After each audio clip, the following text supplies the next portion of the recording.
Welcome to the Consulting Success Podcast. I'm your host, Michael Zapersky. In this podcast, we'll dive deep into the world of elite consultants, where you'll learn the strategies, tactics, and mindset to grow a highly profitable and successful consulting business. Hey, it's Michael Zapersky, and today I'm very excited to have Robin Fisher Roffer joining us. Robin, welcome. Well, hi, how are you? I'm doing very well, thank you, and excited to have you on. Thank you. So, Robin, we're going to dive in here in just a moment, but before we do, I'd love if you could just share with everyone like a little bit about who you are and what you do. Sure.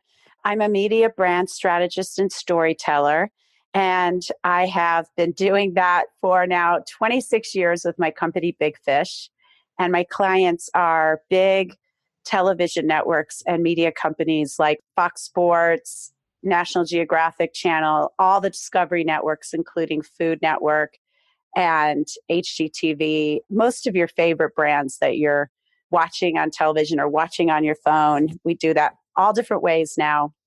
I'm writing their stories and I'm helping their salespeople to win billions of dollars out in the field through the storytelling, the narrative that we share with the advertisers. And that is really where all the boots hit the ground at the ad agency level. And it's a big deal. Every year we have this thing called the upfront, where most of the advertising revenue is bought and sold. And so I'm in the midst of writing right now 18 presentations simultaneously for these captains of industry and account executives to go out with and say, this is why you should buy Discovery Channel this time around. So it's a very specialized thing that I do. I also work on major brands, helping to build them. And I go out into the world doing workshops and seminars for people who own their own business and salespeople and anybody who's trying to build something. I really help them to come up with their greatest story is. Right. So Robin, let me ask you, you talked just about specialization and how you really have specialized, right? Your work is really, a lot of it, right, is with these major networks, as you mentioned. How important has that been for you to maintain that focus in your business? Exceptionally important, because when I started out, there were so many people who did advertising campaigns, right? So many agencies, so many firms that could brand a product or advertise a product or service. So what I've done over the years and how I've maintained my business for more than 2 decades is by specializing. I could brand anything from Band-Aids to toothpaste, but to be able to do it just in the media space and for a distinct group of people within that space, which is the advertising community, has put me in a very unique position. And I think that's so important because generalists are really old news. It's just not going to get you anywhere to be a Jack or Jane of all trades. It's when you specialize. And if you think about doctors, right? It's like, who's making more money? The guy who's replacing your knee because he's the knee specialist, or the general practitioner, right? You wouldn't go to a general practitioner to have your knee replaced. No, you certainly wouldn't. But Robin, doesn't the Band-Aid and the toothpaste need a story to be told about it? They do, but there's so much competition to tell that story.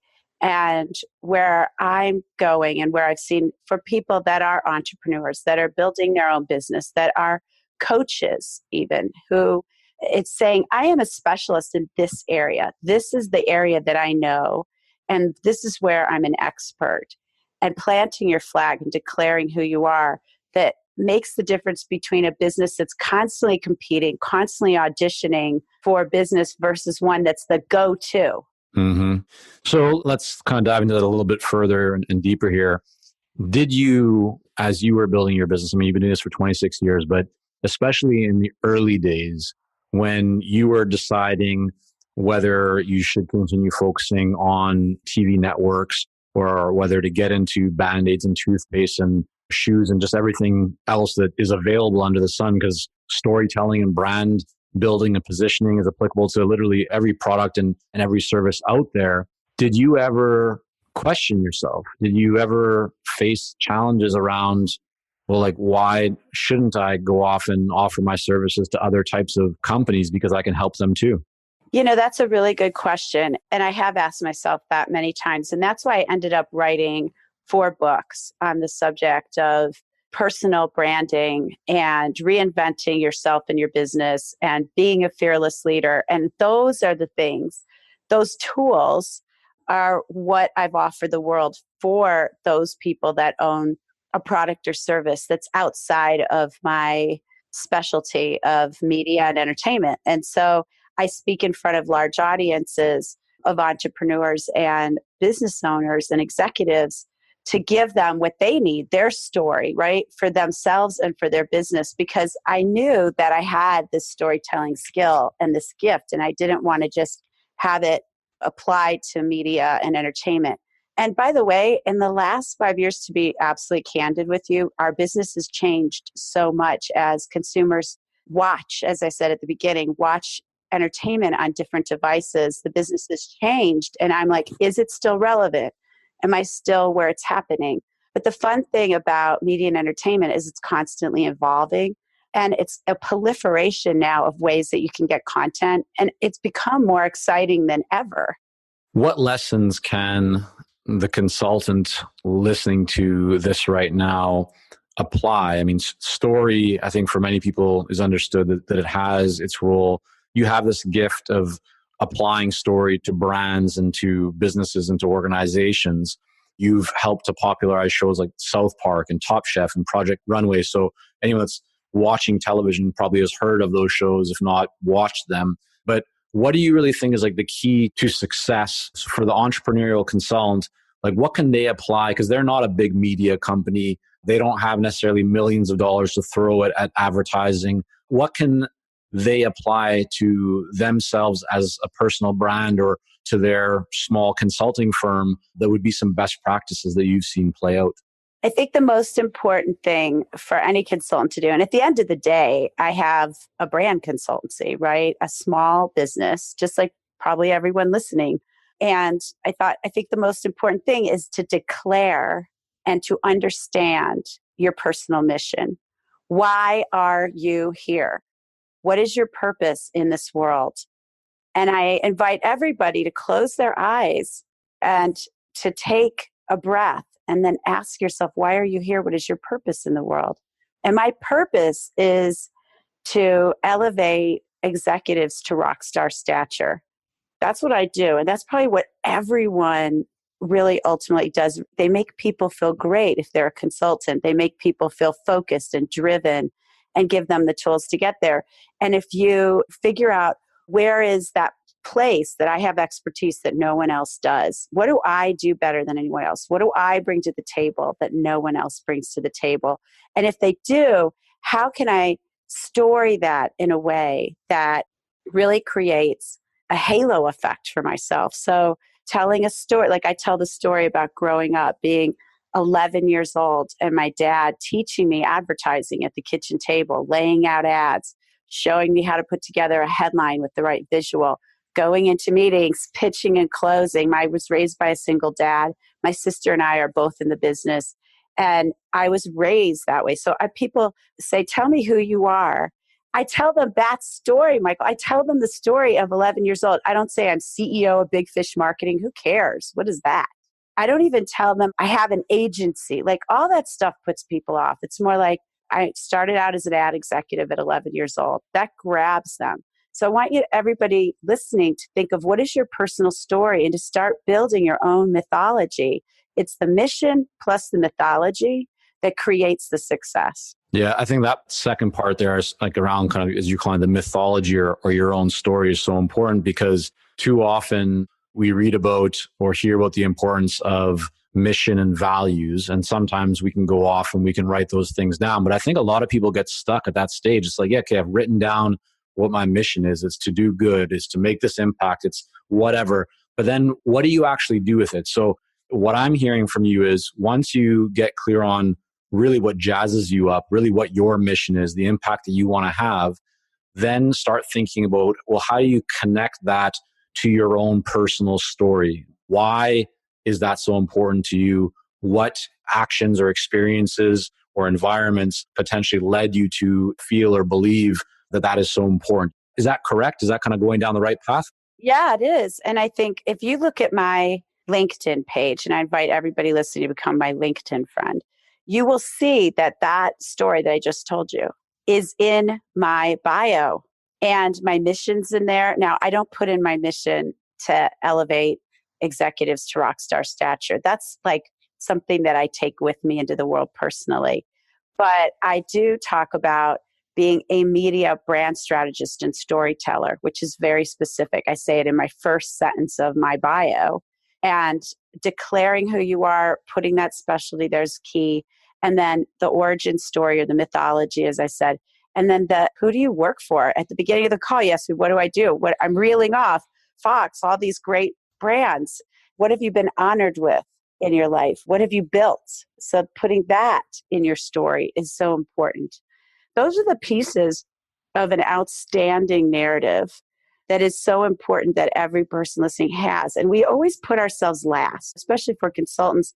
We're building everyone else's story. We're making everybody else's business soar, and we're not taking care of ourselves. So I guess if I was to say something on this call, it'd be like, put the attention on you. It's a new year coming up. Make it a brand new year for you. So, and we'll be into the new year when this episode airs, but let me ask you, because I think a lot of the advice these days for consultants, and I certainly offer this to our clients on quite a regular basis, is don't just think about yourself. Like, put yourself in the position of your ideal client. Don't just talk about yourself. Talk about or ask questions to better understand what they're thinking about, what they want, so that you can then figure out how to best support them and add value. And I know that I'm being a little bit of a devil's advocate here, but at what stage then is it appropriate to talk about yourself and tell your story? And at what stage should you really be focusing much more on the person across the table from you? Well, first of all, everything I'm talking about is going on LinkedIn. It's going on your website. It's what you send in a cover letter or an email to the client to get their business. Okay.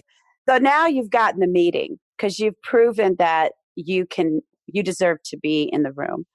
Now I do one simple thing. As soon as I get in the room, first of all, I have more energy and enthusiasm than you can contain, because my father taught me that enthusiasm, that is the key to everybody wanting to work with you. If you can be passionate about a person's business and excited to be with them, they're going to want you in the room every time. So energy is so key.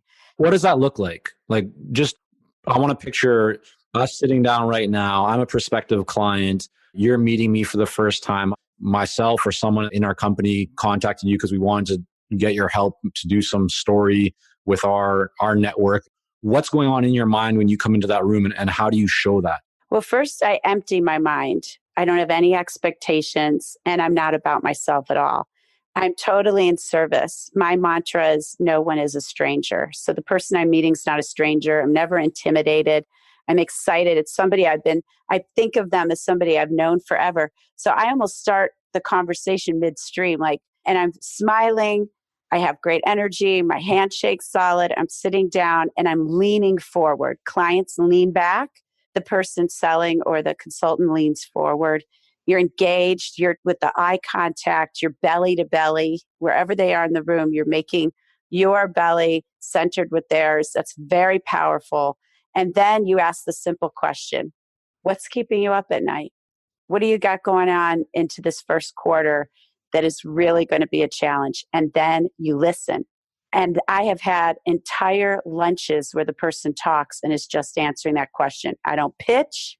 I don't try to close. I just listen. And then I feed back to them. So what I heard you say is X, Y, and Z. And then they usually say, can you help? Or I say, and here's what I have for you. But I have listened a very long time, and I've let them spill it all, because no one's listening to them. No one listens to anyone anymore. But the job of the consultant is to listen and then to have solutions. How did you get to that place? I mean, was this the mindset that you always had, or did you learn some lessons along the way where maybe you talked too much and didn't listen enough? Like, I think a lot of people struggle with having that level of energy or that level of confidence going into meetings, or they kind of fake it until they make it. So what advice would you have for them, and what's kind of your story around that as well? While we work with a lot of seasoned and experienced consultants here at Consulting Success, I'm often contacted by new early stage consultants. Invariably, the question I'm asked is, what are the steps I should take to become a successful consultant and grow my consulting business to my first 6 figures per year? Well, I'm excited to announce that we've opened the doors for our Momentum program.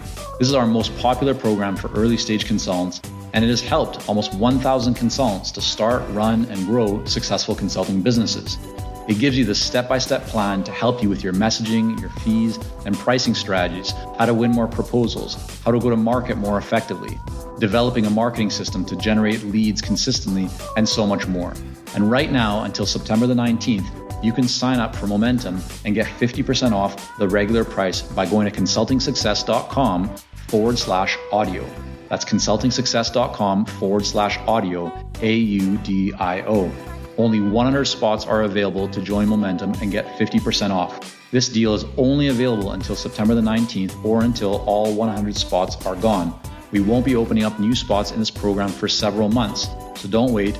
Go to consultingsuccess.com/audio. That's consultingsuccess.com/audio, AUDIO.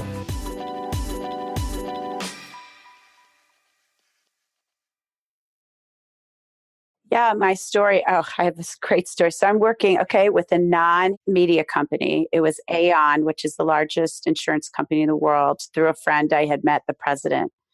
And he wanted me to create a campaign for him. And so I came in with 3 different executions, kind of like Don Draper on Mad Men. It's like I had like the easels set up around the room. Here's campaign number 1. Here's campaign number 2. And here's campaign number 3.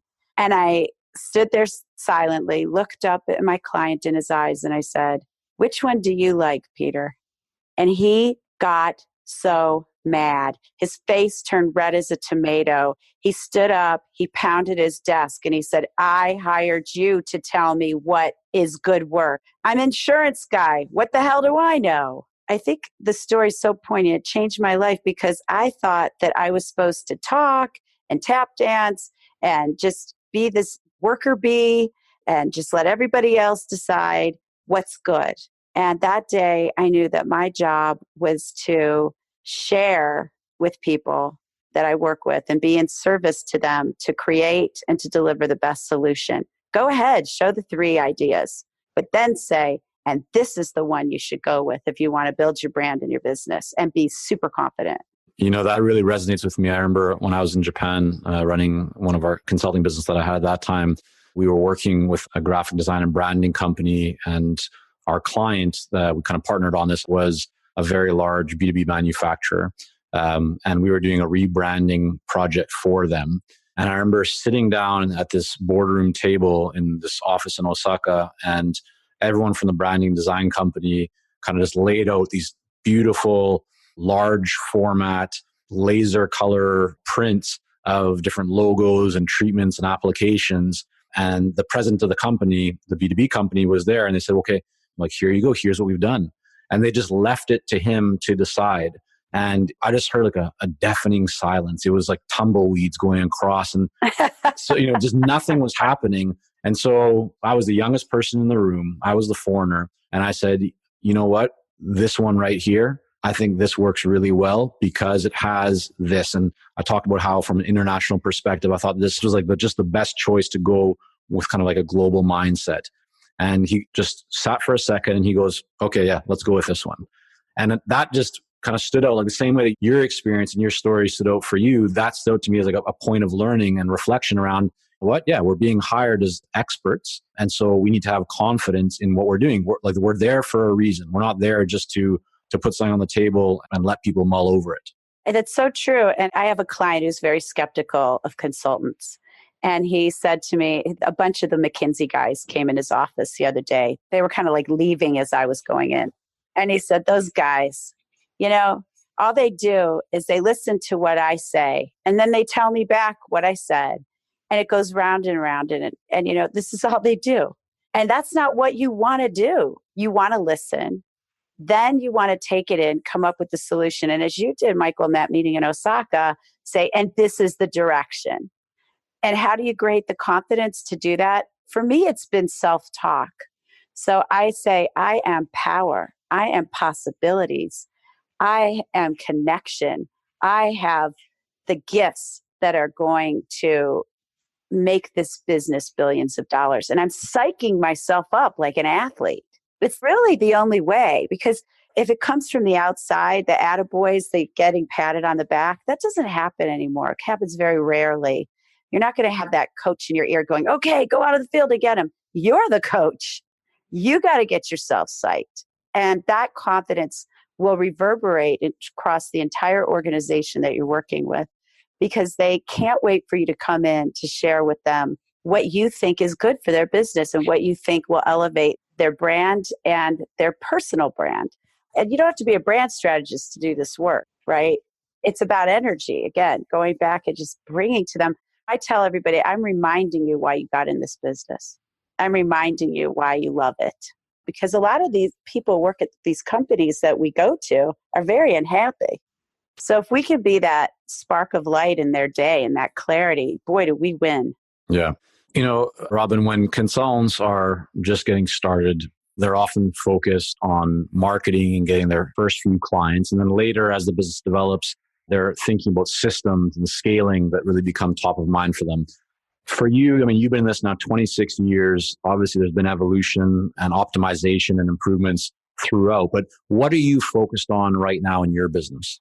Well, I've built a stable of freelancers that I can go to. So it's just too much work to do alone. So instead of trying to find people that are really great at the task at hand, which is impossible to find because it's so specialized, I'm finding people that are really talented and eager who can and will take my direction and deliver really fantastic work. And so I have stable people. So I don't have anybody full time. Yeah, and that's really good. Well, wait, tell me more about that, right? Because I think many consultants wonder, well, should I build, like I've heard advice that I should build a team of full-time people, and that way we're all under one roof, or there's more control and they're all dedicated to what I'm doing, and others are wanting to keep it very lean and just use contractors and freelancers. So why have you specifically chosen not to bring people in full-time and rather just to work with kind of contractors and freelancers? Because I want the best people, and the best people would cost me hundreds of thousands of dollars. And so I find people that are top of their game, whether it's the best headline writer or the best designer that money can buy. Because I always believe that the way to build a great business is to have the best surrounding you. And then the overhead would be so huge, and my clients couldn't afford our fees.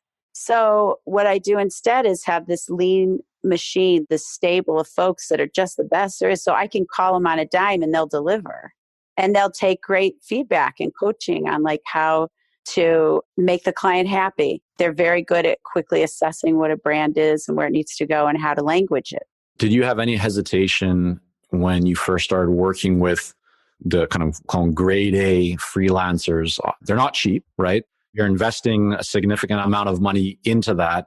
A lot of consultants look at that and go, well, that's a cost, that's an expense. Why should I spend $50 an hour or $100 an hour or whatever it might be to get these people? They look at that as a loss. What is your mindset around hiring and working with the best? It's not a loss if you have properly priced yourself and priced them. It's never a loss. They're generating money for you. You have to be very smart about how you bill out and how you sculpt your contracts. And you have to take into effect like every single thing that that client might need and make sure that it's covered. Because there's something we all know is scope creep, right? Where you're like in the middle of a project, it just gets bigger and bigger. So you want to be able to say to the client, hey, this project's getting really huge. We're going to have to put in some more people. This is what it's going to be. For me, all my clients are friends. And we go to dinner together. We go and they come here to visit in Santa Fe where I live.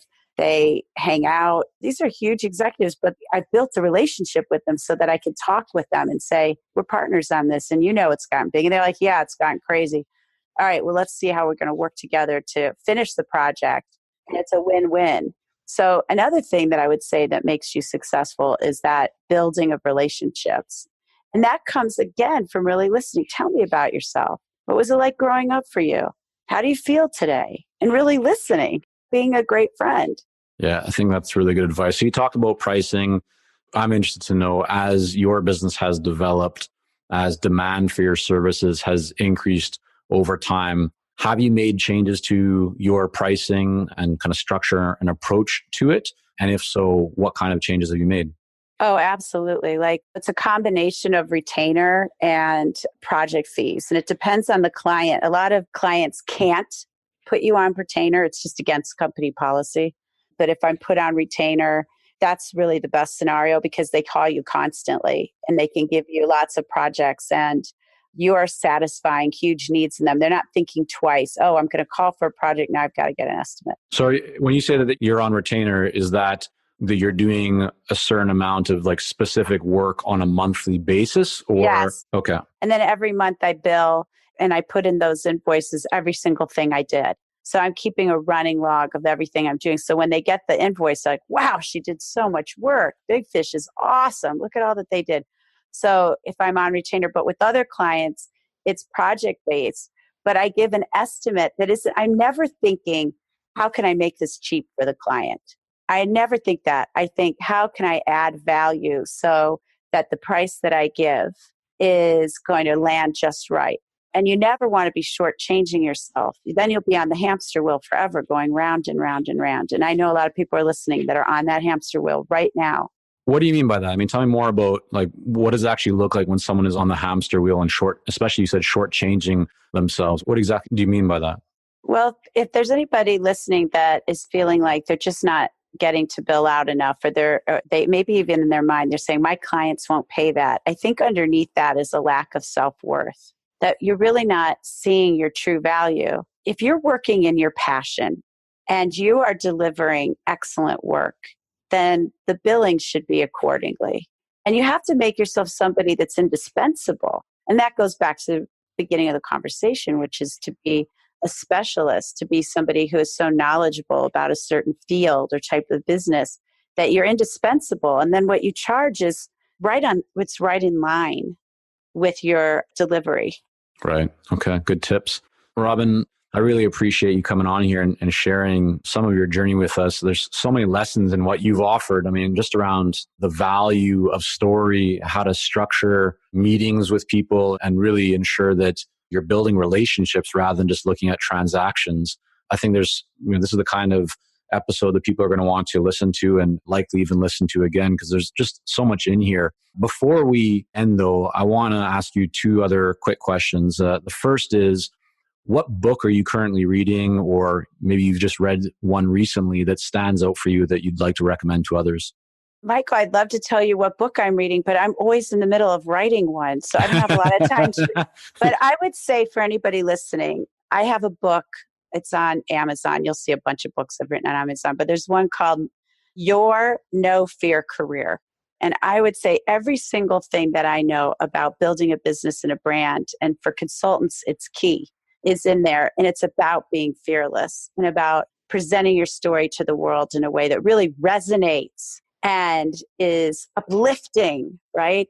And so it's got the step by step. So I would say, I'd love to tell you the book I'm reading, but I'd rather everybody just go to that one.